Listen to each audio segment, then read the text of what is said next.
ग्रामपंचायतमध्ये सरपंच होण्यासाठी अनेकाची इच्छा असते आणि त्या इच्छासाठी पाहिलं तर अनेक उमेदवारांनी पाहिलं तर जमिनी देखील विकल्यात आपल्या. पण असा एक प्रसंग आपल्या परिसरात किंवा घडलेला आहे की त्या ठिकाणी पाहिलं तर गावातील सरपंचाला कंटाळून किंवा गावातील बोगस कामासाठी पाहिलं तर उपसरपंच त्यांनी आपला राजीनामा दिलेला आहे. पहिली घटना असेल. आपण त्यांची काय सांगा, तुम्ही आपल्या उपसरपंच पदाचा आज राजीनामा दिलेला आहे, काय सांगाल?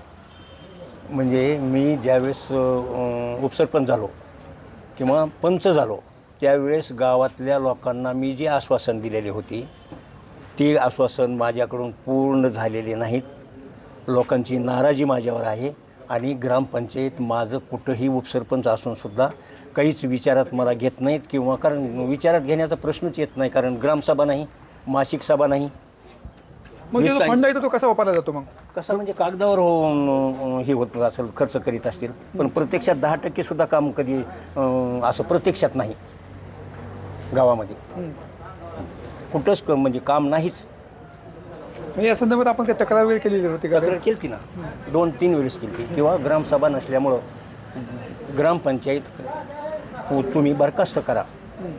6/9/24 अर्ज दिलेला आहे. त्याच्या अगोदर 2 दिले होते. कोणते कोणते प्रश्न होते तर त्याच्यामध्ये बरेच 5-6 प्रश्न विचारले होते. त्या प्रश्नाचं म्हणजे काही उत्तर मी नाही आम्हाला दिलं. म्हणजे ऑफिसमधून आम्हाला कुठलंही काही म्हणजे हे सुद्धा मिळत नाही. समजा तुम्हाला विश्वासात घेतलं जात नाही? नाही, विश्वासात घेतलं जात नाही. त्यांचे ते करीत असेल समजा मनानं, किंवा ग्रामसभा घेतली असेल कागदावर, मासिक सभा घेतली असेल ते सगळे काम ते कागदावर होतात? कागदावर. हो, कागदावर. कोण आहे सरपंच? कोण आहे? कोणत्या पक्षात सरपंच आहे? मीराबाई भीमराव सोटरे. ते भाजपचे आहेत? भाजपचे. तुम्ही? आम्ही राष्ट्रवादी. बरं. तुम्ही आज आपल्या पदाचा राजीनामा दिलेला आहे. हो. काय तुमच्या मागणी आहे? मागण्या काहीच नाही, फक्त गावाचा विकास व्हावा हेच उद्देश माझा पहिल्यापासूनच. त्याच्यापेक्षा दुसरं काहीच नाही. आपण कुठली अपेक्षा नाही किंवा पैशाची अपेक्षा नाही किंवा कुठली अपेक्षा नाही. फक्त विकास झाला पाहिजे. ग्रामपंचायत चौकशी झाली पाहिजे? चौकशी झाली पाहिजे. हो, माझं मत आहे. जो कोण दोषी असेल त्याच्यावर कारवाई झाली पाहिजे. हो. आता त्याच्यामध्ये मी 3 वर्ष कुठेही सही केलेली नाही. आणि जर कागदावर कोणी सही केली असती तर त्याला मी दोषी नाही त्याच्यात एखादी वेळेस. बरं. पण मी सही कुठेच केली नाही, फक्त आज सही केली राजीनाम्यावर. 3 वर्षामध्ये तुम्हाला कुठल्याही कशावर सही केलेली नाही? अजिबात विचारच नाही.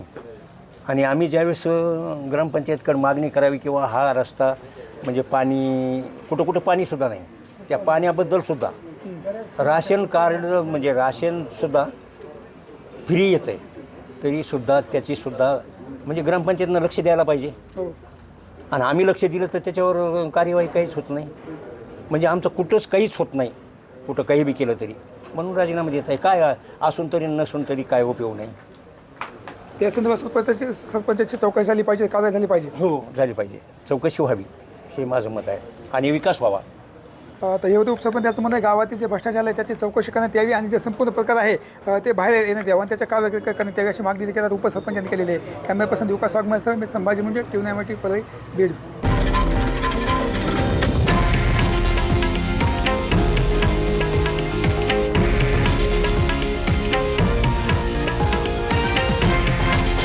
हे आहे देशातील नंबर 1 न्यूज नेटवर्क आणि आपण पाहत आहात TV9 मराठी, एकमेव.